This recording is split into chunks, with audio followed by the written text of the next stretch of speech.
परमेश्वर ये नहीं चाहते कि आप बस छोटी छोटी चीजों पर आप अटके हुए आप रह जाए। नो, छोटी सी बीमारी पर आप अटके हुए रह जाए। नो, परमेश्वर नहीं चाहते। परमेश्वर चाहते हैं कि आप उससे ऊपर जाकर आप उन बातों को मांगे जो परमेश्वर चाहते हैं।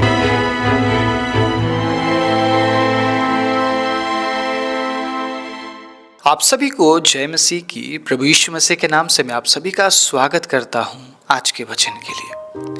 परमेश्वर के अजीजों, आज जो टॉपिक मैं आप सभी के लिए लेकर आया हूं, जिन वचनों को मैं आपके बीच में रखने वाला हूं, अगर आप प्रार्थना पूर्वक परमेश्वर से उन्हीं चीज़ों की अगर आप मांग करते हैं, मैं विश्वास के साथ कहता हूं आप परमेश्वर के उद्धार को देखेंगे। हालेलुया। आप परमेश्वर के भलाई को देखेंगे। प्रभु कितना भला है। आपको क्या लगता है कितना भला है हमारा परमेश्वर? आप उसके भलाई को किन चीजों के साथ आप तुलना करते हैं? किन चीजों के साथ आप उसके भलाई को तुलना करेंगे? परमेश्वर के अजीजों, वो इतना भला है कि उसके भलाई का कोई सीमा नहीं है। हम किसी चीज के साथ परमेश्वर के भलाई को तुलना नहीं कर सकते। इसीलिए प्रभु चाहता है कि हम उसके भलाई को देखें।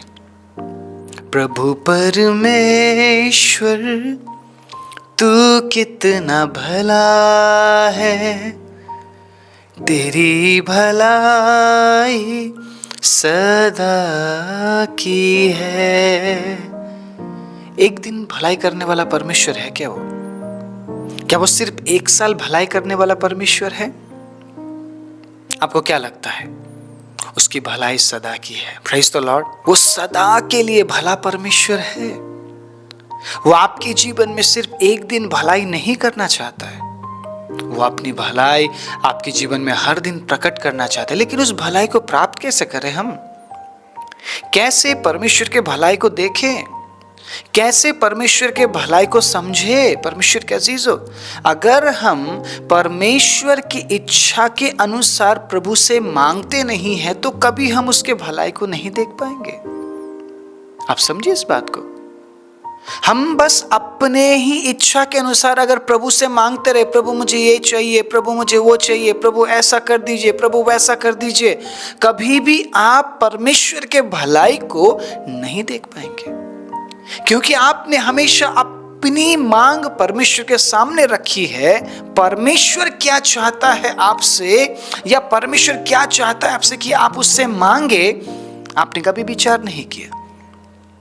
आपने कभी नहीं सोचा इस बारे में। आज जिन बातों को परमेश्वर के अजीजों मैं आपके बीच में रखने वाला हूं, बुद्धिमानी के साथ सुनिएगा और एक परिपक्व मसीह की तरह आपको ग्रहण भी करना है।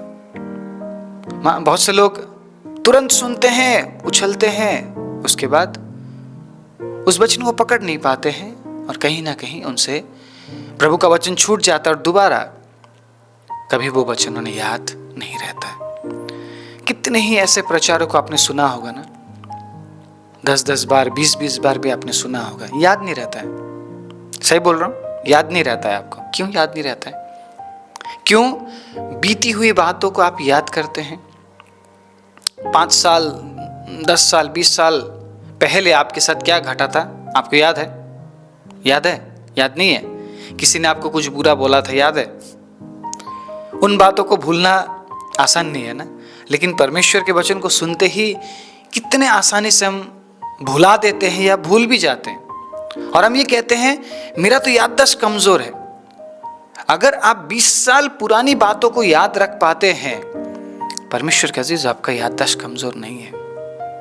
आप क्या याद रखना चाहते हैं और आप क्या याद नहीं रखना चाहते हैं, ये आपके ऊपर है। कुछ बातों को आपने अपने अंदर संजोए रखा है सालों से। वो बात कभी पुरानी हुई नहीं, वो इतनी पुरानी है लेकिन आपके लाइफ में कभी वो बात पुरानी होती ही नहीं है। हमेशा नए जख्मों की तरह आप उन बातों को अपने जीवन में आप देखते हैं और हर बार आपके जख्म आपको हरे भरे और नए दिखते हैं। आपका जख्म कभी पुराना होता ही नहीं। और आप ये कहते हैं कि मेरा याददाश्त कमज़ोर है, शायद इसलिए मैं प्रभु का वचन याद नहीं रख पाता हूँ। प्रभु के वचन को याद रखने के लिए आपका शायद याददाश्त कमज़ोर है, लेकिन आपके जीवन में जो बीती हुई घटनाओं को जो आप याद करते हैं उसके लिए आपका याददाश्त बिल्कुल मजबूत है, स्ट्रांग है।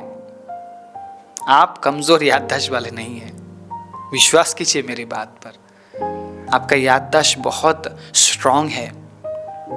आप दमदार व्यक्ति है, आप स्वस्थ व्यक्ति है, आप इसलिए आप 20 साल पुरानी बातों को आप लेकर चल पा रहे हैं।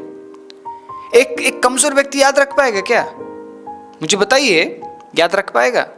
लेकिन उसी जगह में आप आज सुन रहे हैं वचन, कल भूल जाते। क्यों? क्योंकि आप याद नहीं रखना चाहते, उस वचन को एक्सेप्ट नहीं करते।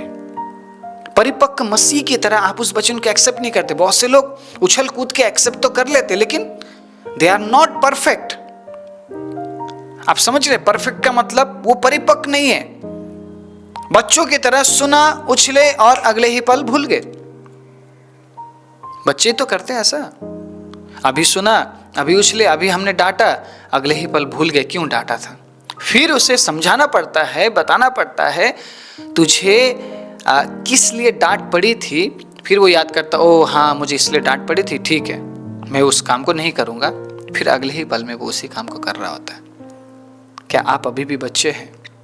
क्यों प्रेरित पौलुस ने पत्रियों में इस बात को लिखा, तुम्हें तो मैच्योर हो जाना चाहिए था, तुम्हें तो परिपक्व बन जाना चाहिए था, लेकिन आज भी तुम आत्मिक दूध की लालसा करते हो कि कोई आए और तुम्हें खिलाए। तुम आज भी इस योग्य नहीं बने हो कि तुम अपने आप खाना सीख जाओ। परमेश्वर के अजीजों, कब तक आपको कोई खिलाएगा? मैं अगर परमेश्वर के वचन को आपके बीच में लेकर आ रहा हूं तो इसलिए नहीं कि आप मेरा इंतजार करते रहे कि कब परमेश्वर का दास प्रचार करेगा और हम सुनेंगे। मैं इसलिए आपके बीच में प्रभु का वचन लेकर आता हूं ताकि आप परिपक्व बन जाए। Praise the lord, hallelujah. परिपक्वता का मतलब आप समझते हैं? कोई आपको झूठी शिक्षाओं के जरिए भटकाने ना पाए। आप भटकेंगे नहीं। किसी भी तरीके का झूठा शिक्षा आपके घर में कोई ला रहा है या आप तक कोई पहुंचा रहा है, आप नहीं भटकेंगे। परमेश्वर के अजीजों, अगर आप भटक रहे हैं इसका मतलब आप कमजोर हैं, आप परिपक्व नहीं हैं। आप एक ऐसे मसीह है जिसने तुरंत सुना, ग्रहण किया और भूल गया। आज प्रभु के वचन से, परमेश्वर के अजीजों, मैं आपको याद दिलाना चाहता हूं, उन बातों को मत मांगिए जिन्हें आप चाहते हैं। उन बातों को मत मांगिए, उन चीजों को मत मांगिए, ऐसी परिस्थितियों, ऐसे हालातों को मत मांगिए जिन्हें आप चाहते हैं। उन बातों को मांगिए, उन चीजों को मांगिए जो परमेश्वर चाहता है कि आप मांगे। Hallelujah, hallelujah, praise the Lord. क्या आप उत्साहित हैं आज के वचन के लिए? क्या आप तैयार हैं आज के वचन के लिए? परमेश्वर के अजीजों, मैं हर बार आप सभी से मैं निवेदन करता हूं, विनती करता हूं कि जब आप सुनते हैं तुरंत उस वचन को लाइक कीजिए, शेयर कीजिए, और अगर आपने सब्सक्राइब नहीं किया है सब्सक्राइब कीजिए, क्योंकि ऐसे ही परमेश्वर के सत्य वचन, जीवित वचन को लेकर इस चैनल में मैं हर दिन आता हूँ। हर दिन मैं आप सभी के लिए मैं परमेश्वर से वचन मांगता हूँ और मैं आप तक पहुँचाता हूँ। जिस प्रकार हर दिन हम शारीरिक भोजन को हम लेते हैं अपने शरीर को मजबूत रखने के लिए, जिंदा रखने के लिए, उसी प्रकार हमें हर दिन आत्मिक भोजन की ज़रूरत है। इसीलिए परमेश्वर के अजीजों, ये सोचकर मैं आपके बीच में प्रभु का मैं वचन लेकर आता हूँ ताकि आप परिपक्व बन जाए। मैंने कभी ये नहीं सोचा कि आप बस मुझ पर आप निर्भर रहे या किसी परमेश्वर के दास पर आप निर्भर रहे। नो, हम इंसान पर निर्भर होकर नहीं जी सकते हैं। हमें परमेश्वर पर निर्भर होना सीखना है। और मेरे हर एक प्रचार के जरिए परमेश्वर के अजीजों, मैंने बताया है कि आप प्रभु पर निर्भर हो जाइए। आप प्रभु पर निर्भर हो जाइए। परमेश्वर के अजीजों, आज मैं उन बातों को आपके बीच में रखना चाहता हूं जो परमेश्वर की चाहत है आपसे। परमेश्वर की चाहत है आपसे। आमीन। मैं नहीं जानता हूं आप वैसे क्या मांगते हैं, या अगर आज प्रभु आपको दर्शन देते हैं और ये बोलते हैं कि मांग तुझे क्या चाहिए, मैं नहीं जानता आप क्या मांगने वाले, लेकिन मैं इतना बता सकता हूं कि परमेश्वर क्या चाहते हैं कि आप मांगे। परमेश्वर की मांग आपसे क्या है, आपके जीवन से क्या है, उन बातों को मैं आज 3 पॉइंट के जरिए आपके बीच में रखना चाहता हूं। और मैं सोचता हूं इस प्रकार से जब मैं पॉइंट्स को आपके बीच में रखता हूं तो शायद आपको समझने के लिए आसानी होता है। अगर ऐसा है तो कमेंट में जरूर लिखिएगा, ताकि आने वाले हर एक प्रचार में मैं आप लोगों के साथ पॉइंट्स या बिंदुओं को मैं साझा कर सकूं, ताकि आप उन वचनों को समझें और आत्मिक जीवन में उन्नति करें। मैं चीख कर मैं 1 घंटे तक मैं बोलकर चला जाऊं, आपको कुछ समझ ही नहीं आए, क्या फायदा?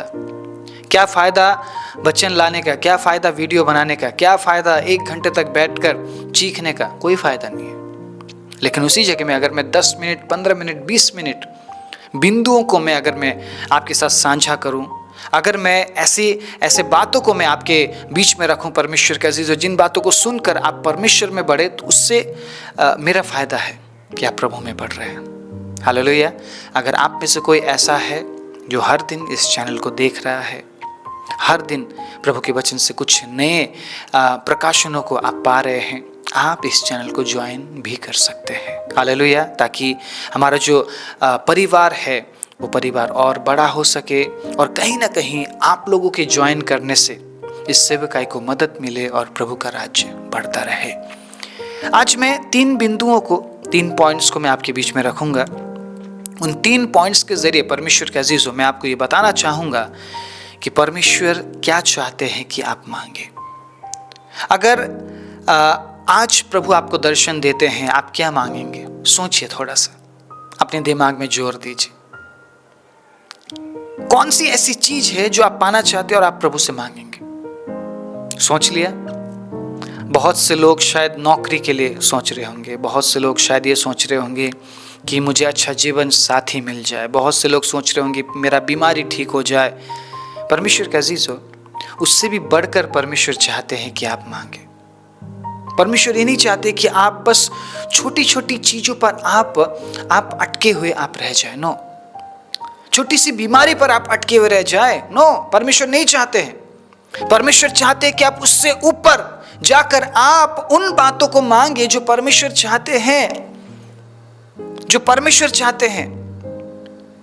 आपकी मांग शायद सिर्फ संसारिक हो सकती है, लेकिन परमेश्वर नहीं चाहता कि आपकी मांग सिर्फ संसारिक हो। आपकी मांग ऐसी हो जिस मांग की वजह से आप प्रभु में बढ़ सके। Praise the lord. Hallelujah, hallelujah, praise the lord. प्रभु की महिमा कर सकते हैं आप। आमीन। प्रभु चाहता है कि आप प्रभु में बढ़े। प्रभु में बढ़ने के लिए आपको क्या करना पड़ेगा, मुझे बताइए। हालेलुया। एक लाश क्या परमेश्वर की आराधना कर सकती है? एक लाश, डेड बॉडी क्या परमेश्वर की आराधना कर सकती है? एक डेड बॉडी क्या परमेश्वर के बारे में प्रचार कर सकती है? बताइए। एक मरा हुआ इंसान क्या सुसमाचार सुना सकता है? एक मरा हुआ व्यक्ति क्या परमेश्वर के भलाइयों के लिए धन्यवाद दे सकता है? अगर आप ये सोचते रह जाए कि मुझे तो वैभव पाना है, मुझे बड़ा घर बनाना है, बड़ी गाड़ी मुझे लेना है, मुझे हर तरफ से मुझे क्या होना है, वैभवशाली होना है, मुझे वैभव चाहिए प्रभु।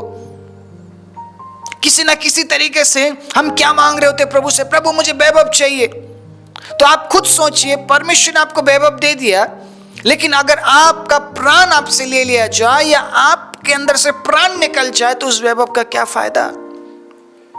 क्या फायदा उस वैभव का? परमेश्वर के अजीजों, लूका 12 उसके 19 में क्या लिखा है सुनिएगा।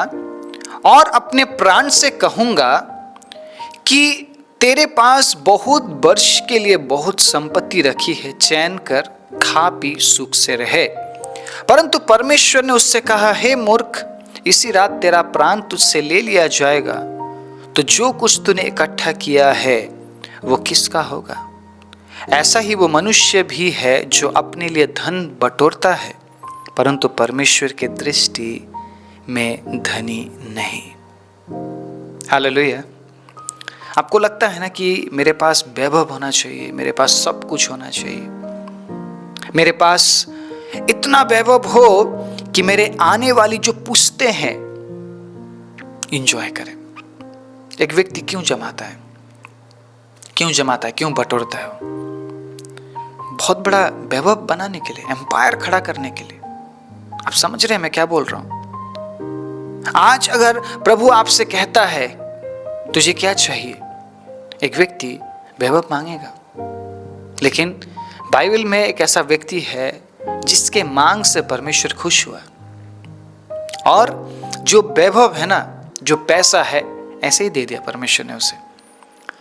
धन मांगने की जरूरत नहीं पड़ने वाली आपको, वैभव मांगने की जरूरत नहीं पड़ने वाली आपको। आप सुनिए इस बात को, जिस प्रकार प्रभु यीशु मसीह ने कहा तुम कुछ समय के लिए हो संसार में, ये संसार तुम्हारा घर नहीं है। संसार की चीजें तुम्हें स्वर्ग में जाने से रोकने ना पाए। तुम कुछ समय के लिए यात्री हो, तुम कुछ समय के मेहमान हो संसार में। हालेलुया। ये देश तुम्हारा नहीं है, तुम्हारा देश सिय्योन देश है। परमेश्वर के अजीज हो, अगर हम इसी संसार के वैभव में हम खोए रहते हैं, हम कभी भी परमेश्वर को पाने के लिए हम कार्य नहीं कर पाएंगे। आज मैं आपको एक बात क्यों बता रहा हूं, वैभव पाने के बाद परमेश्वर के अजीज, अगर आप प्राण की हानि उठाते हैं तो आपको कोई फायदा नहीं। लेकिन अगर आप परमेश्वर से लंबी उम्र मांगते हैं, परमेश्वर के अजीज हो, इसलिए कि मेरे जीवित रहने से प्रभु मैं आपको महिमा दे सकूं, तो वैभव आपको वो यूं ही दे देगा। हालेलुया, आमीन। क्या मांगना चाहिए प्रभु से और क्या नहीं मांगना चाहिए, इसी बात से हम समझ पा रहे हैं। वैभव की जगह में लंबी उम्र मांगिए, परमेश्वर आपको जीवित देखना चाहते हैं। आमीन, hallelujah, hallelujah, praise the Lord. बोलिए, मेरा परमेश्वर मुझे लंबी उम्र देने जा रहा है। घोषणा कीजिए इस बात को। आमीन, हालेलुया। जितने भी लोग आज इस मैसेज को सुन रहे हैं प्रभु पिता, मैं उनके ऊपर आपकी लंबी उम्र की घोषणा करता हूं। Praise the lord, hallelujah. कुछ वचनों के जरिए मैं समझाने की कोशिश करूंगा। यशाया 38 उसके 1 से लेकर जब हम पढ़ते हैं, हिजकिया बीमार हो जाता है और हिजकिया के पास यशाया नबी पहुंचता है, ये कहते हुए कि हिजकिया अब तू मरने वाला है, अब तू मरने वाला है। अब समझे यहां पर बात क्या हुआ। आप सब कुछ कर सकते हैं, ठीक है, आप शायद आप वैभव खड़ा कर सकते हैं, आप शायद बहुत पैसा कमा सकते हैं, आप शायद नाम कमा सकते हैं, उम्र नहीं बढ़ा सकते आप, उम्र नहीं बढ़ा सकते आप, एक दिन भी उम्र नहीं बढ़ा सकते आप। बहुत से लोग एक दिन की उम्र के लिए अब दुआ करते हैं कि मुझे एक दिन और दे दीजिए। परमेश्वर कैसी सो, प्रभु चाहता है कि आप उससे उम्र मांगे। हालेलुया। परमेश्वर चाहता है कि आप उससे उम्र मांगे। हिजकिया इस बात को सुनते ही दीवार की ओर अपने मुंह को करते हुए आंसुओं के साथ ये कहता है कि प्रभु मुझ पर दया कर, मैं जीना चाहता हूं, मैं जीना चाहता हूं प्रभु। जैसे मैं अब तक खराई के साथ चलता रहा, आगे भी मैं जीना चाहता हूं, उसे जीना था। पता है परमेश्वर ने कितना साल दिया हिजकिया को? 15 साल। हालेलुया। अगर हिजकिया 70 साल का होगा उस टाइम, तो उसे 85 इयर्स मिल गए। बहुत अच्छा है, 85 साल। अगर शायद वो उस समय 80 साल का है तो उसे 95 इयर्स मिले। आमीन। मतलब 95 साल तक वो जीवित रहेगा। अगर वो 100 साल का है उस समय तो 115 साल। अगर 60 साल का है तो परमेश्वर के अजीज हो 75 साल। तो मैं यहां पर क्या बोलने की कोशिश कर रहा हूं, उम्र देने वाला परमेश्वर है। तुरंत यशाया नबी वापस होकर ये बोलता है कि परमेश्वर ने तुझे 15 साल दे दिया। हालेलुया। क्या परमेश्वर चाहता था हिजकिया नबी मर जाए, या परमेश्वर चाहता था हिजकिया नबी जिंदा रहे? मुझे बताइए आप। आपके बारे में प्रभु क्या चाहता है आप समझ रहे हैं। आज हिजकिय्याह जिंदा नहीं है, लेकिन हम जिंदा है।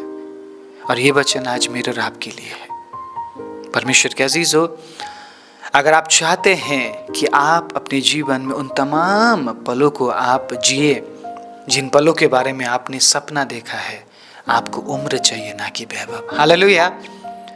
अगर आप चाहते हैं कि मेरे बच्चों का मैं शादी देखूं, अगर आप चाहते हैं मेरे बच्चों को मैं प्रभु में बढ़ता हुआ देखूं, अगर आप चाहते हैं मेरे बच्चों के बच्चों को मैं देखूं, आपने पढ़ा होगा प्रभु के वचन में क्या लिखा है, बूढ़े लोगों की शोभा उनके पके बाल और उनके नाती पोते हैं। अगर आप चाहते हो शोभा को मैं प्राप्त करूं, परमेश्वर के अजीज हो, उम्र मांगिए, छोड़ दीजिए उन वैभव को, छोड़ दीजिए उन बातों को मांगना। अगर आपके पास उम्र है तो प्रभु सब कुछ देगा आपको। हालेलुया। वो यहोवा ईरे है, वो मुहैया करता है। हम उम्र छोड़ के सब कुछ मांगते हैं, सब कुछ मांगते हैं हम। कभी आपने लंबी उम्र के लिए दुआ किया? कभी दुआ किया आपने? मुझे बताइए। एक व्यक्ति जब बीमार पड़ जाता है ना, उसके बाद वो लंबी उम्र के लिए दुआ करता है, प्रभु उम्र बढ़ा दीजिए। अभी से प्रार्थना कीजिए आप, ये आपकी जिम्मेदारी है। आपके लंबे उम्र के लिए कोई प्रार्थना नहीं करेगा, ना ही कोई करता है। आपको अपने आप करना पड़ेगा, क्योंकि जीना आपको है। हिजकिय्याह के लिए यशायाह नबी ने प्रार्थना नहीं किया, हिजकिय्याह ने खुद प्रार्थना किया। और जैसे ही हिजकिय्याह ने प्रार्थना किया, परमेश्वर को पता चला कि हिजकिय्याह और जीना चाहता है। मैं तो जीवन देने आया हूं। हालेलुया। यीशु मसीह ने क्या कहा? मैं जीवन देने आया हूं। अगर यीशु मसीह चाहते कि लोग मर जाए, यीशु मसीह चंगा नहीं करते लोगों को। आमीन। यीशु मसीह क्यों चंगा करते लोगों को? यीशु मसीह क्यों मुर्दों को जिंदा करते? क्यों लाजर को जिंदा किया? क्यों याईर की बेटी को जिंदा किया? क्यों लकवे के रोगी को यीशु ने चंगा किया? क्योंकि यीशु मसीह चाहते थे वो जीवित रहे और परमेश्वर को महिमा करे। आप मर जाते हैं, किसको लाभ है? किसको लाभ है? मुझे बताइए। आपको लाभ है, परमेश्वर को लाभ है।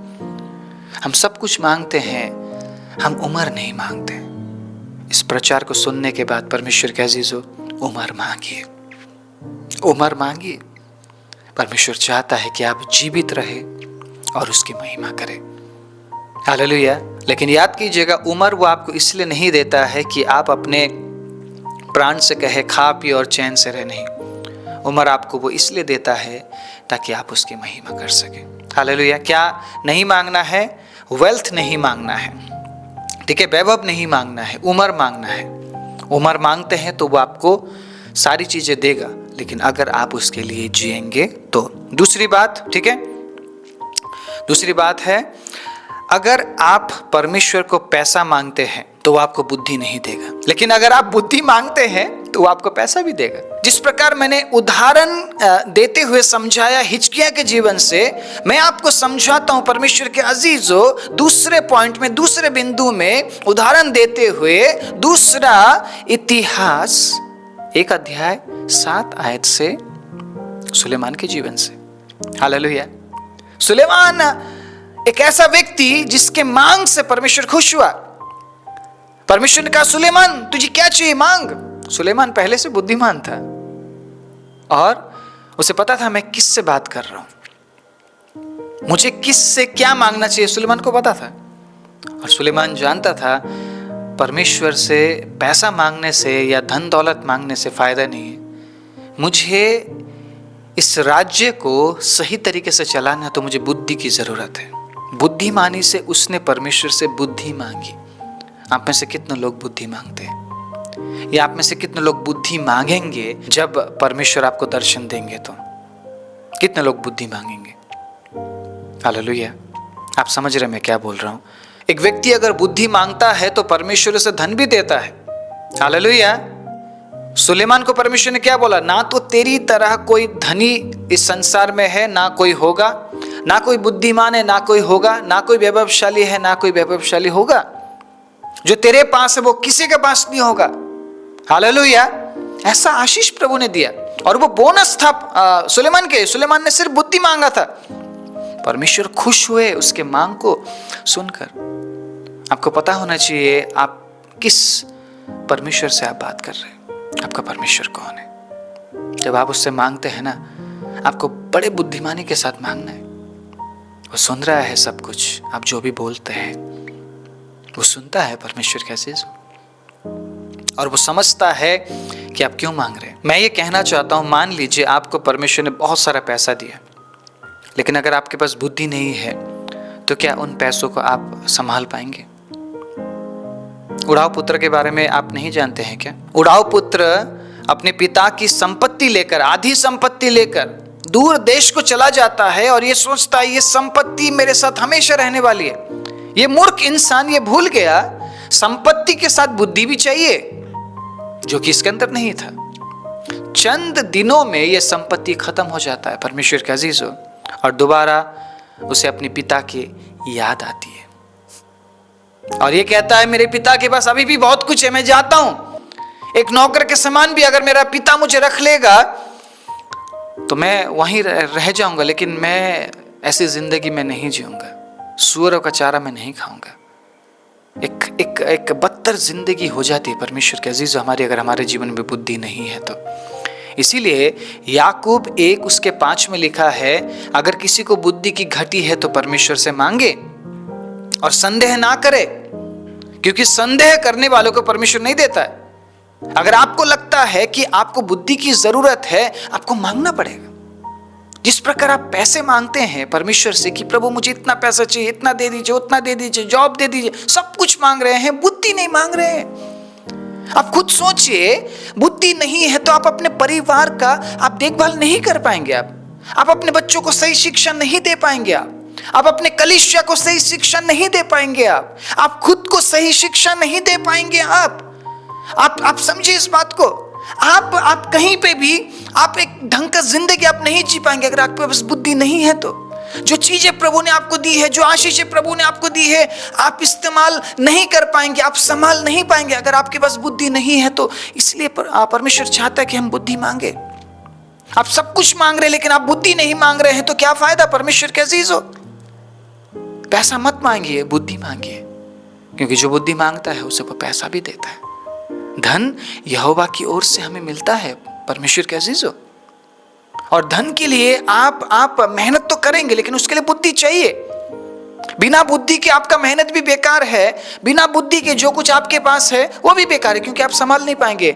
चंद दिनों में वो सारी चीजें खत्म हो जाएगी और दोबारा आपको परमेश्वर के पास लौटना पड़ेगा, जहां से आपको मिलता है। सोर्स के पास आपको दोबारा वापस आना पड़ेगा, जहां से आपके लिए आशीष आपको मिलती है, आपको उस जगह में वापस आना पड़ेगा। और परमेश्वर कहेगा मैंने तुझे बोला था बुद्धि मांग, लेकिन तूने पैसा मांगा, देख तुझे फिर से मेरे पास आना पड़ रहा है, लेकिन अब मैं तुझे पैसा नहीं दूंगा। जो बुद्धि मैं तुझे देता हूं उसी से तू काम चला। आप समझ रहे मैं क्या बोल रहा हूं? परमेश्वर ने जो चीजें आपको दी है उन तमाम चीजों को इस्तेमाल करने के लिए भी आपको बुद्धि चाहिए। आपके विश्वास के जीवन को चलाने के लिए भी आपको बुद्धि की जरूरत है। आपके समय को परमेश्वर के अजीजों मैनेज करने के लिए भी आपको बुद्धि की जरूरत है। इसीलिए परमेश्वर से बुद्धि मांगिए, पैसा मत मांगिए। कुछ और वचनों का अगर आप लिखना चाहते हैं आप लिख सकते हैं। नीति वचन 2:6, नीति वचन 16:16 और सपोपदेशक 7 उसके 12 में भी आप पढ़ सकते हैं। बुद्धि के विषय में लिखा है, जरूर पढ़िएगा। तीसरे और आखिरी पॉइंट को मैं आपके बीच में रखना चाहता हूं। कभी भी परमेश्वर से ब्राइट फ्यूचर के बारे में आप मत मांगिए। कभी भी ये मत मांगिए कि मुझे उज्जवल भविष्य दीजिए। मांगना है तो फेवर मांगिए, हालेलुया, दया मांगिए। भविष्य के बारे में किसी को नहीं पता क्या होगा, कल मेरे साथ क्या होगा हमें नहीं पता। कल मेरे जीवन में कौन सी परिस्थिति आएगी मुझे नहीं पता। मुझे फेवर चाहिए, हालेलुया। उससे कहिए प्रभु मुझे दया चाहिए, आई नीड योर फेवर। प्रभु मुझे आपके दया की जरूरत है। अगर आपका दया मेरे ऊपर रही तो प्रभु मैं हर परिस्थिति का मैं सामना कर सकूंगा। मैंने लंबी उम्र तो मांगी है, मैंने बुद्धि भी मांगी है। अगर मेरे जीवन में प्रभु का फेवर नहीं रहा तो मैं लॉन्ग लाइफ नहीं जी पाऊंगा, नहीं जी पाऊंगा। अगर मैं परिस्थितियों का सामना नहीं कर पाया तो बुद्धि होने पर भी, लॉन्ग लाइफ प्रभु देने पर भी मैं नहीं जी पाऊंगा। आप समझ रहे मैं क्या बोल रहा हूं? आपको फेवर की जरूरत है, आपको दया की जरूरत है। ब्राइट फ्यूचर हम मांगते रहते, प्रभु मुझे ब्राइट फ्यूचर दीजिए, ब्राइट फ्यूचर दीजिए। लेकिन उस समय में, उस समय के अंतराल में जिन परिस्थितियों का सामना हमें करना पड़ता है, उन परिस्थितियों को सामना करने के लिए हमारे पास प्रभु का फेवर नहीं है, दया नहीं है, तो क्या फायदा ब्राइट फ्यूचर मांग के। यिर्मयाह 29:11 में आपके भविष्य के लिए परमेश्वर बात कर रहे हैं, बता रहे हैं वो कि जो कल्पना मैंने तेरे विषय में करी है वो हानि के लिए नहीं बल्कि कुशल के लिए है। परमेश्वर जानता है आपके भविष्य को। आप हर दिन एक ब्राइट फ्यूचर के बारे में प्रार्थना करके आपका फ्यूचर ब्राइट नहीं होगा जब तक आपके जीवन में परमेश्वर का फेवर नहीं है, दया नहीं है। परमेश्वर के अजीज हो, आप उज्जवल भविष्य के बारे में आप कामना नहीं कर सकते हैं। भजन संहिता 27:4, भजन संहिता 30:5 और भजन संहिता 5 उसके 12 को जब हम पढ़ते हैं, मैं पढ़ना चाहता हूँ भजन संहिता 5 उसके 12 में। सुनिएगा क्या लिखा है, बहुत ही सुंदर वचन है परमेश्वर के अजीज हो, सुनिएगा। क्योंकि तू धर्मी को आशीष देगा, हे यहोवा तू उसको अपने अनुग्रह रूपी ढाल से घेरे रहेगा। अब ये एक दिन के लिए मांगने से नहीं चलेगा। अगर आप लॉन्ग लाइफ मांग रहे हैं प्रभु से, आपको हर दिन परमेश्वर के दया की जरूरत है। आपको हर दिन परमेश्वर की दया की जरूरत है, क्योंकि वो आपको एक दिन के लिए नहीं घेरता है, वो आपको हमेशा के लिए परमेश्वर के अजीज घेरे रखना चाहता है।